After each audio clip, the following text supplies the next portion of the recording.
बदतरीन operation के बावजूद एक बार फिर बानी एमकेएम ने अपने ओवरसीज़ के कारकुनान से कहा है कि वो पाकिस्तान जाने की तैयारी करें। जनवरी का इजलास भी हुआ है, क्या होने वाला है। इसके साथ साथ अजरक कौमी डे के हवाले से जो हमारे सूबा सिंध की एक सकाफ़त है और हर साल मनाया जाता है। यकीन तौर पर सिंध धरती है और सबको सिंध धरती से प्यार है। मुख्तलिफ तकरीबात का सिलसिला जारी रहा। वो बात अलग है कि एक ज़माने में एमकेएम के लाल किला पर भी इस फौज से हमारा वो नहीं हो सका एमकेएम की तरफ से, लेकिन क्या कुछ खुशगवार नाखुशगवार वाक़यात भी पेश आए, उस वजह से बात करूँगा। और तीसरा एक अहम टॉपिक है कि डोमिसाइल का जो मामला है, ये इतलात चल रही हैं कि मुख्तलिफ इदारों में कह दिया गया है, ख़ास तौर पे केएमसी का ऐसे इतलात हैं कि कराची की जो डोमिसाइल होल्डर हैं उनमें जो है तरजीह ना दी जाए और जो अंदरूनी सिंध के जो लोग हैं उन्हें तरजीह है। ये भी सोशल मीडिया पे बहस कर रही है इस पर। जो कराची की सियासत करने वाली बेशमूल या एमकेएम पाकिस्तान हो या उसके अंदर ज़रीक जो जमातें शामिल हुई हैं, पीएसपी या वाली कमेटी XYZ या कि कोई भी हो, या मैं उनकी लंदन के वालों की बात करूँगा, वो इस पे क्या कर रहे हैं, क्या लाएमल बना रहे हैं। क्योंकि इस पे डोमिसाइल की बात की जाए तो सिर्फ महाजर की बात नहीं है, यहाँ तो दीगर कमेटी के भी लोग रहते हैं जिनका डोमिसाइल कराची का है।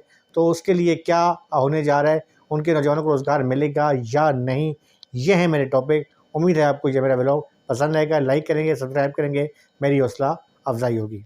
आपका भाई आफ्ताब हुसैन और फार्म साफ़ी अपने प्रोड्यूसर हाल सिकी के साथ आपसे मुखातिब है। जैसा कि मैंने आपको शुरू में बताया कि एक तो सबसे पहले शुरू करूँगा, बानी एमकेएम की जानिब से एक बार फिर ये कहा गया है अपने ओवरसीज़ के कारकुनान को कि वो पाकिस्तान जाने की तैयारी करें। इससे कबल मुख्तलिफ़ इलाकों में सोशल मीडिया पे इतलात भी चल रही थी कि मुख्तलिफ़ इज्तिमात से खिताब भी किया, कुछ इजलास भी मुनक्किद हुए हैं पंजाब के मुख्तलिफ़ इलाकों में। लेकिन ये जहाँ तक रियासती पॉलिसी का मामला है या जो मामला इस वक्त जो 22 अगस्त के वाक़यात के बाद हुए थे, या जो एमकेएम के हवाले से जो एक ऑपरेशन चल रहा है मुख्तलिफ़ इदारों का, उस पर मैं ये नहीं कहूँगा कि कोई अभी फ़िलहाल कोई कहना मैं हतमी तौर पे कहूँगी जी वाकई कि जी एमकेएम के जो बानी एमकेएम के जो लोग हैं उन्हें उस सियासत की इजाज़त मिल गई है। लेकिन ये ज़रूर है कि जगह जगह चौकिंग हमें नज़र आ रही है। चौकिंग जो है वो मुख्तलिफ़ इलाकों में धड़ाधड़ की जा रही है।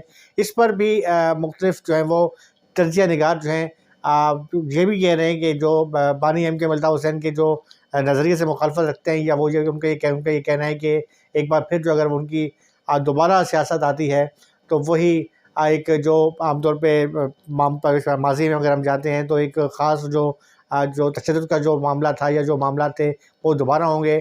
दोबारा कारकुनान जो हैं वो महाजर नौजवान लापता होंगे, दोबारा महाजर नौजवान जो हैं गिरफ़्तार होंगे, अरेस्ट होंगे, उनके लिए मसले मसाइल खड़े होंगे। बड़ी मुश्किल से जो है वो कौमी धारे में शामिल हुए। ये उनका मौक़िफ़ है। मैं उनका मौक़िफ़ बयान कर रहा हूँ कि जो मुखालिफ बानी एमकेएम के जो मुखालिफिन एक बहुत बड़ा धड़ा है, अब वो ये कह रहे हैं। दूसरी जानिब जो बानी एमकेएम के फॉलोवर्स हैं उनकी जानिब से इस बात को रद्द किया जा रहा है और ये कहा जा रहा है कि कुर्बानियाँ जो है वो एमकेएम के कारकुनान का शेवर है और ये हमेशा से वो देते हैं और अब भी जो है वो देते आ रहे हैं। और इस हवाले से इतलात है कि शायद ये कोई नाम मुख्तलिफ जो है हवाले से गूंज रहे हैं। रऊफ़ सिकी के हवाले से जो है रऊफ़ सिकी साहब ने एक स्टेटमेंट दिया था जिस पर सोशल मीडिया पे काफ़ी जो है वो बातें चली और उन पर उन्हें तनकीद का निशाना भी बनाया गया। यहाँ तक कि उनके जो है हवाले से सख्त तरीन तनकीद का उन्हें सामना करना पड़ा। और ये जो तनकीद थी ये कहूँगा कि जो एमकेएम के जो हमेशा से मुखालिफ रहे उन्होंने नहीं, बल्कि उर्दू स्पीकिंग मुख्तलिफ जो महाजर हमारे भाई हैं, जो मुख्तलिफ जो हैं वो तजिया निगार हैं, उन्होंने जो है तनकीद का निशाना बनाया और उनका ये कहना था कि एक बार फिर रऊफ़ सिकी जो हैं पार्टी के या ख़ास कर जो महाजर नौजवान हैं उन्हें धकेलना चाह रहे हैं उस माज़ी की तरफ कि जिस माज़ी से वो निकल चुके हैं और अब जो है वो कारकुनान लापता नहीं हो रहे, कारकुनान गिरफ़्तार नहीं हो रहे और वो आज़ादी के साथ सियासत में हिस्सा ले रहे हैं। यही बात जो है जो पीएसपी का मुस्तफ़ा कमाल हैं यानी इसका अफ़गानी है, उनकी जानिब से भी ये बारहा तौर पे ये कही जाती है कि इस वक्त जो हम जो कौमी धारे में महाजर नौजवानों को लाए हैं और हम ये नहीं चाहते कि दोबारा वो दौर शुरू हो कि जिसमें जो है दोबारा नौजवानों को जो है तशद्दुद पे कमर किया जाए। लेकिन ये बहरहाल मौक़िफ़ दोनों तरफ से आ रहा है और देखना ये है कि ये मामलात जो है किस नहज पे जाके रुकते हैं। मैं अक्सर आपको कहता हूँ कि मैं कभी भी आपको ये नहीं कहूँगा कि जी वो उनके जो फॉलोअर्स हैं या जिनको वफ़ा परस्त कहा जाता है कि उनके लिए कुछ आने वाले दिनों में जो है वो कोई बेहतरीन दौर आ रहा है या बेहतरीन अच्छा दौर है। फ़िलहाल कोई हमें नज़र नहीं आ रहा। लेकिन जिस तरीके से कड़ियाँ से कड़ियाँ मिल रही हैं और मामलात चल रहे हैं और ये ओवरसीज़ को यहाँ लाने का जो मामला है या बुलवाने का मामला है, तो इससे थोड़ा-सा हमें क्लू ज़रूर मिल रहा है कि कुछ ऐसी कुव्वतें ज़रूर हैं कि जो चाह रही हैं कि आने वाले दिनों में टफ टाइम देने के लिए पाकिस्तान पीपल्स पार्टी को शायद दोबारा जो है एमक्यूएम को जो है एक फ्री हैंड दिया जाए, और वही फ्री हैंड दिया जाए जो साबिक सर मुशर्रफ के दौर में दिया गया था।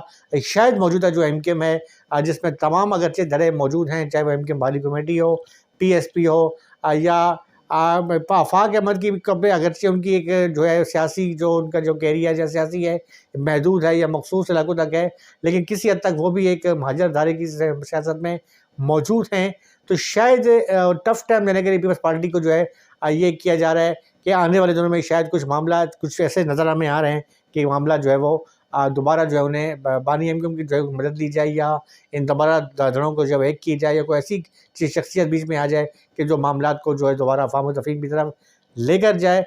तो मामलात कुछ की किसी भी वक्त कुछ भी हो सकते हैं। पाकिस्तान की जो सियासत है इसके जो है उतार चढ़ाव चलते रहते हैं, और मगर किसी भी सियासी पार्टी की बात करें तो वो कभी वो पल में माशा होते हैं, कभी तोला होते हैं, सोना होते हैं, कभी चांदी होते हैं। तो ये तो सियासत की एक रवायत रही है। लेकिन बहरहाल ये देखते हैं कि आने वाले दिनों में क्या होता है। और इसके हवाले से अगर मैं आपको बात करूँ कि एमक्यूएम जो है वो पाकिस्तान की जानिब से भी जो है वो आया मामला जगह से संजीदा हैं, तो माजी में तमाम एक ही थे और एक ही छतरी के नीचे थे। 22 अगस्त का अगर वाक़या ना होता तो शायद इस वक्त भी एक होते, सिवाय मुस्तफ़ा कमाल के, क्योंकि मुस्तफ़ा कमाल साहब ने पहले ही अपनी नज़रें अलग कर दी थी, और जिस तरीके से उन्होंने पीएसपी बनाई थी और बड़े खुल के जो है अपने क़यादत के ख़िलाफ़ बोले थे। ना सिर्फ बोले बल्कि उन्हें थोड़ी-सी बधाई ये मिल गई थी कि उन्हें जो अपने महाजर नौजवान जो थे, जो लापता थे या जो जेलों में थे, उन्हें रहा करवाया। उन्हें रहा करवा के बाइज़्ज़त ज़िंदगी पर जो है वो गुज़ार रहे हैं। तो किसी हद तक ये लोग उनका एक अच्छा तासुर किया, और लोग जो है उसको कुछ जो लोग जो हैं उनको सराहते भी हैं। बहरहाल जब वो कराची के बागडोर उनके हाथ में थी, तो उस वक्त वो एमक्यूएम का हिस्सा थे, और उस एमक्यूएम का हिस्सा थे कि जिसके बानी वही थे जिन पर जो है आज तक जिनकी तकरीर पर आज पाबंदी है। तो बहरहाल देखते हैं कि आने वाले दिनों में क्या होगा। इसके साथ-साथ आज का जो सिंधी कल्चर डे मनाया जा रहा है, और यकीन तौर पे हज़रत अब्दुल शाह गाज़ी रहमतुल्लाह अलैह, हज़रत लाल शहबाज सिकंदर हों, हज़रत सच्चर सरमस्त हो, शाह लतीफ़ भटाई हों, ये तमाम बुज़ुर्ग हस्तियाँ हमारे सूबा सिंध की हैं, और हमें इन पर फ़ख्र है। उन्हीं की बदौलत जो है आज सिंध में जो है इस्लाम का बोल बाला हुआ, और अल्लाह का लाख-लाख शुक्र है कि सूबा सिंध में तमाम फ़िरके, तमाम मसालिक की बात तो मैं नहीं करता, तमाम मज़ाहिब की बात करता हूँ कि यहाँ हिंदू अपने मंदिर में आप थर निकल जाएँ, आप उन इलाकों में जाएँ तो हिंदू को उनकी भी मुकम्मल आज़ादी है। मैं पिछले दिनों में हम रेंजर्स वालों के साथ गए हुए थे अंदरून सिंध के मुख्तलिफ़ इलाकों में, तो वहाँ हमने देखा कि पूरे के पूरे गाँव जो है हिंदुओं के गाँव हैं। वहाँ भजन भी हो रहे हैं, वहाँ मंदिर भी हैं, वहाँ बंदर की घंटियाँ भी बज रही हैं। कोई हमें ऐसा नहीं लगता कि वहाँ पर कोई मुसलमान जो है वो आके डंडा मारेगा। बड़ी आज़ादी के साथ तमाम मसालिक को हक़ है कि अभी कुछ दिनों बाद जो है वो क्रिसमस आने वाली है। हमारे मसीही भाई हैं, वो भी अपने मज़हबी त्योहार मनाते हैं। हर फ़िरका, हर मज़हब अपने-अपने तौर पर मनाता है। तो मेरे ख़्याल में सूबा सिंध को ये दोहरा इम्तियाज़ है कि अल्लाह का लाख-लाख शुक्र है कि सूबा सिंध को आज तक सूबा सिंध में कोई मज़हबी या कोई मसलक के हवाले से कोई ऐसी जंग नहीं हो जिसका सेहरा भी जो है इन बुज़ुर्गान दीन के सर जाता है, और उन अफ़राद के साथ जाते हैं कि जो सिंध के लिए एक बहुत बड़ी शख्सियत हैं, फ़िलासफ़र सिंध ने पैदा किए हैं, दानिशवर पैदा किए हैं। तो सिंध धरती हम सब की धरती है, प्यार वाली धरती है, मोहब्बत वाली धरती है। लेकिन सिंध अजरक डे के हवाले से जो है आज कुछ नाखुशगवार वाक़यात ज़रूर हुए हैं। अगरचे सिंध जो है सूबा सिंध की हम बात करते हैं, हम सिंध का खाते हैं, सिंध का पीते हैं, सिंध ने हमें शऊर दिया, तालीम दी।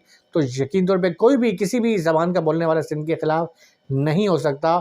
और यही वजह है कि जब एमक्यूएम का एक पीक का दौर था, तो एमक्यूएम ने अपने वहाँ पे लाल किला ग्राउंड में बहुत बड़ा इज्तिमा होता था सिंधी अजरक डे के मौके पे, और हम सहाफ़ियों को गिफ्ट दिए जाते थी, अजरक गिफ्ट की जाती थी, सिंधी टोपियाँ अजरक गिफ्ट की जाती थी।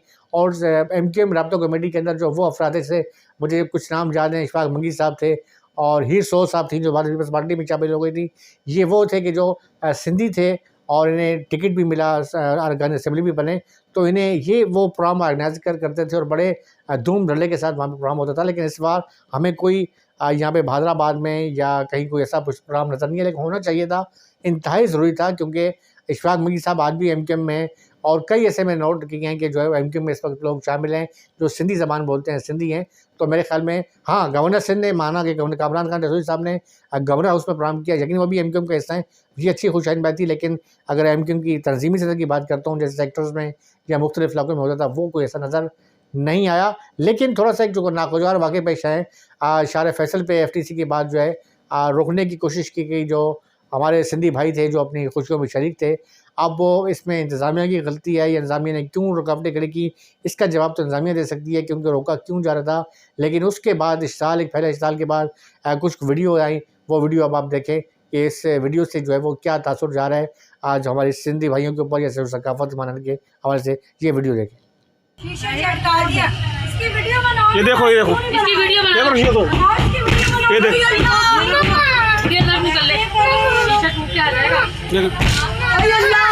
तुम लोग क्यों डर रहे हो यार? नहीं डर कोई मसला नहीं, वो तो मूवी बना रहे हैं। वो बेटर हो, आप बेटर हो यार, डरो नहीं डरो। सर देख क्या मसला, आ जाओ भाई, ये शीशा ढूंढो।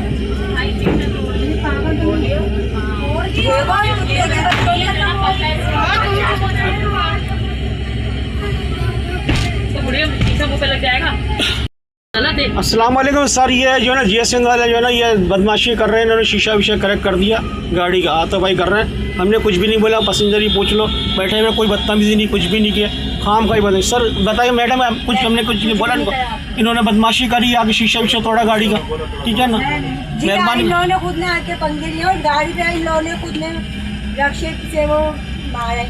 ठीक है, बहुत शुक्रिया। देखिए आपने ये वीडियो देखी और मैं अपने तमाम सिंधी भाइयों से, जितने भी हमारे कामरेड हैं या जो भी लोग हैं, दोस्त हैं, उनसे मैं हाथ बांध के गुजारिश करता हूँ कि खुदारा सिंध सर जो है हम सब की धरती है और सिंध हमारे प्यार मुफ्त की धरती है। ऐसी इस किस्म की जो है, मैं अगर इंतज़ामिया ने गलती इंतज़ामिया ने रखने डालने की कोशिश की है तो बिलाशुबा इंतज़ामिया की भी मैं मज़म्मत करता हूँ और इंतज़ामिया को भी इस खुशी के मौके पर ऐसा काम नहीं करना चाहिए जिससे एक आग लगे। बहरहाल तव्हां सां सिंधी भाई रहियो, तव्हां सां मुंहिंजी गुज़ारिश आहे कि हिकिड़ी मुंहिंजी गुज़ारिश आहे, मुंहिंजी अर्ज़ु आहे, मां बि सिंध धरती जो हिकिड़ो वासी आहियां, कि तव्हां हीअ ख़्यालु कयो कि तव्हांजी सिंध धरती ते असांखे नाज़ आहे। सिंध धरती साईं मिठाई सरकार जी धरती आहे, मुर्शद लाल जी धरती आहे। हिन करे तव्हां बि कोशिशि कयो कि को पंहिंजे अमल सां, पंहिंजे किरदार सां कोई अहिड़ी ॻाल्हि न करियो कि तव्हां मतिलबु पुॼे तव्हांजी बदनामी जो बाइस बणे। हाणे तव्हांजी जो वीडियो माण्हू ठही आहे, हाँ सोशल मीडिया ते भी वीडियो ते हली, हर जगह ते वीडियो हले थी, ये तव्हांजी बदनामी जा बाइस थिए थे। त मुंहिंजे ख़्याल में तव्हां यकीन कयो, मोहब्बत करण वारो माण्हू आहियो, प्यार करण वारो माण्हू आहियो और तव्हांजी ख़ुलूस आहे, तव्हांजे गुटी में तव्हांजी ख़ुलूस आहे, मोहब्बत आहे, मेज़बानी आहे, मेहमानदारी आहे। त हीअ मतिलबु हीअ जो मामिलो आहे तव्हांखे ज़ेब नथो ॾियनि, प्लीज़ खुदा तव्हां का थोड़ो ख्याल कयो। तो बहरहाल ये वीडियो भी आपने देखी और अब जो मेरा जो अगला टॉपिक है मैं उसकी तरफ आऊँगा मैं, क्योंकि आज कुछ दिनों के 2 दिन का गैप आ गया था, तो आज मैंने कहा मैं कुछ जल्दी में कुछ टॉपिक पे बात कर लूँ। एक अहम टॉपिक आ रहा है वो मेरे ख़्याल में वो तमाम कम्युनिटीज़ के लिए और ख़ास तौर पे जो हमारी कराची की सियासत के हवाले से काफ़ी सरगर्म है MQM। मैं MQM पाकिस्तान की क़यादत से भी अपील करूँगा कि वो भी इस पर करें, चाहे वो MQM वहाँ वाले हों, लंदन वाले हों, MQM पाकिस्तान हो, आफाक अहमद हों, डॉक्टर फ़ारूक सत्तार हों, कामरान टेसौरी हों या मुस्तफ़ा कमाल हों, इसका इम्कानी हो। बड़ा एक नाज़ुक मसला है, बड़ा नाज़ुक तरीन मामला है कि मेरी इंतहाई एक ज़मींदार ऑफिसर से बात हुई और उसने इस बात को तस्लीम किया, मैं उसके साथ बैठा हुआ था, कि भाई अभी जो भर्तियाँ नहीं आ रही हैं उसमें ये सख्ती से कहा जा रहा है कि डोमिसाइल बेशक अगर कराची का लड़का काबिल भी है तो उसे रिजेक्ट करें और सुबह से अंदरूनी सिंध के जो लोग हैं, जो कराची के बाहर के लोग हैं, उन्हें जो है मोबिलाइज़ किया जाए, उन्हें जो है वो को नौकरियाँ दी जाएँ। तो ये मेरे ख़्याल में कराची के नौजवानों के लिए बहुत बड़ी ज़्यादती है कि जिनके पास कराची का डोमिसाइल है कि उन पर नौकरी में दरवाजे बंद किए जा रहे हैं। इस पर अगर MQM पाकिस्तान आवाज़ उठाए या कराची में रहने वाली हर वो जमात आवाज़ उठाए कि जो कराची में सियासत की बात करती है, ये भी कराची या सुबह कोई तफरीक की बात नहीं है। कराची सूबा सिंध का हिस्सा है, सूबा सिंध का दारुल खिलाफा है और सूबा सिंध का हिस्सा है, लेकिन कम अज़ कम इस तरीके की तफरीक जो है एक एहसास महरूमी पैदा होगा। कराची में रहने वाला हर नौजवान देखें, अगर कराची में अगर मैं बात करता हूँ बलोच कम्युनिटी की, तो ये जो अगर इस किस्म की जो चीज़ें जो आ रही हैं डोमिसाइल वाली, ये जो हमारे बलोच भाई हैं उनके लिए भी मामला आगे जाके खड़ा होगा। मैं उनकी ज़बान में कहता हूँ कि ये शुमाई वास्ता भी इंतहाई अहम मामला है। ये जो डोमिसाइल जो मसला अलग है, अगर डोमिसाइल मसला हली शुमाई वास्ता रोज़गार दरवाज़ा बंद में आ और यकीनी ये शुमावती मामला अची एहतजाज करना शुमाई तरह लाज़म है कि चिया अगर ये न भी अगर शुमाई ये डोमिसाइल मामला हवाले से शुमा एहतजाज न था तो शुमाई वास्ता शुमाई चुक्कने वास्ता शुमाई ख़ानदान वास्ता रोज़गार बन भी जमा से हमारे जो दीगर जो कम्युनिटीज़ के लोग हैं जो हमारे सराकी साढ़े बिरा उन्होंने को भी तुम भी ये वेखो कि जो मसला है ये सिर्फ महाजर का मसला है, थोड़ा भी मसला है। तुम भी अपना जो है ये डोमिसाइल के मामले उत्ते आवाज़ उठाओ इन वास्ते कि तुम भी सिंध दे वासी हो। बेशक तुहाडा डोमिसाइल कराची ते लेकिन तुम सिंध का हिस्सा हो, इंदे उत्ते आवाज़ उठाओ कि नौकरी के हवाले नाल तुहाडे नाल कोई गलत कोई सलूक करिंदा है उनके उत्ते मसला जिवें जो साढ़े दीगर जो भरा जो पंजाबी हज़ारेवाल उन्होंने भी मेरी गुजारिश है कि तुम मसले उठाओ। और जो हमारे उर्दू स्पीकिंग भाई हैं यकीन तौर पे मेजॉरिटी है आपकी और इस पर आवाज़ उठाना ज़रूरी है तमाम तरह अख्तिलाफ़ात को कि जी ये लंदन वाले हैं, ये पाकिस्तान वाले हैं, ये हैदराबाद वाले हैं। मेरे ख्याल में ये इंतहाई जेन्युइन मामला है और इस मामले पे अगर जो भी ग्रुप आवाज़ उठाता है तो मेरे ख्याल में वो क्रेडिट उसको जाएगा और ये कराची के लिए, कराची के फ्यूचर के लिए बहुत बेहतर होगा क्योंकि आने वाले दिनों में बहुत ज़्यादा संगीन मामला बन रहे हैं।